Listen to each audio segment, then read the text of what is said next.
Advocate Zillur Rahman এবং ওনার সন্ত্রাস বাহিনী আমাদের বাড়ি দখল করছে। ওখানে 24 ঘন্টা ওনার দলের লোকেরাই থাকে। বিএমপি দলের সাইনবোর্ড টানাইছিল।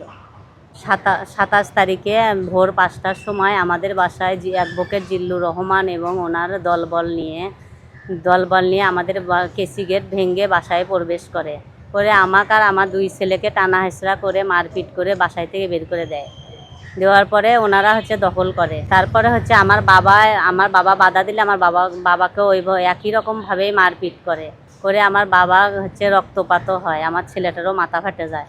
তারপরে ওরা দখল করার পরে দলীয় সাইনবোর্ড টানায় ওখানে।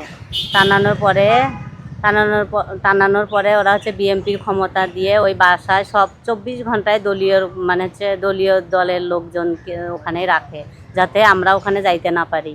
কিন্তু আমি আমাদের দেশের প্রধানমন্ত্রীর কাছে একটাই অনুরোধ, আমি যেন ন্যায় বিচারটা পাই। যেহেতু আমি আমার 2 ছেলেকে 2025 সালে আমি আমার 2 ছেলেকে লিখে দিছি। উনি তো বিএমপির ক্ষমতা দেখাচ্ছে, এমনকি আমি কোর্টেও ওনার নামে আমি মামলা করছি, যখন আমি থানাতে কোনো সাহায্য সহযোগিতা পাইনি। থানার 3টে অভিযোগ জমা দিছি, সেইটা দেওয়ার পরও আমি যখন থানা থেকে কোনো অভিযোগ পাইনি, কোনো সহযোগিতা পাইনি, তখন আমি আবার বাধ্য হয়ে গাইবান্ধাতে মামলা করেছি। তারপরে ওখানেও আমার উকিলদের উনি আমার কেস লড়তে দেয়নি, আমার কেস লড়তে দেয়নি। বাধ্য হয়ে আমি মুভ করছি। বিএমপি দলের ক্ষমতায় অ্যাডভোকেট জিল্লুর রহমান বিএমপি দলের ক্ষমতায় কিন্তু দেখাচ্ছে ওখানে। বারিস্তা এখন ওনাদের দখলে আছে এবং উনি দলের ক্ষমতা দিয়ে ওটা ব্যবহার করতেছে, দলের ক্ষমতা লাগেছে। আমার এই ধরেন 24 থেকে 23 বছরের সংসার, 23 থেকে 24 বছরের সংসার। একটা ফ্ল্যাটে যা কিছু আছে সব কিছুই আছে, A to Z সবই আছে। আমি আর আমার ছেলে তো এক কাপড়ে ওখান থেকে বের হয়ে আসছি। অ্যাডভোকেট জিল্লুর রহমান এবং ওনার সন্ত্রাস বাহিনী আমাদের বাড়ি দখল করছে। ওখানে 24 ঘন্টা ওনার দলের লোকেরাই থাকে। বিএমপি দলের সাইনবোর্ড টানাইছিল।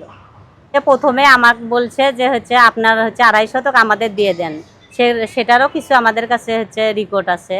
বলছে যে আপনার ওই 2.5 শতক আমাদের দিয়ে দেন। তা আমি বললাম যে না, আমি আমার 2 ছেলেকে নিয়ে কোথায় যাব, আমার বাড়ি আমি বিক্রি করব না।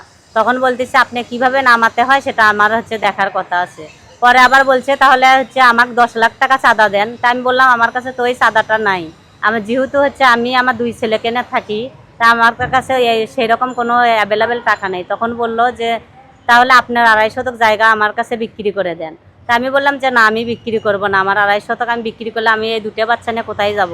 তখন আমি বিক্রি করলাম না। তখন ওরা আবার ওই ঈদের সময় 27 তারিখে ভোর 5টার সময় যায় জিল্লুর রহমান এবং তার সন্ত্রাস বাহিনী নিয়ে যায় আমার বাসা দখল করলো।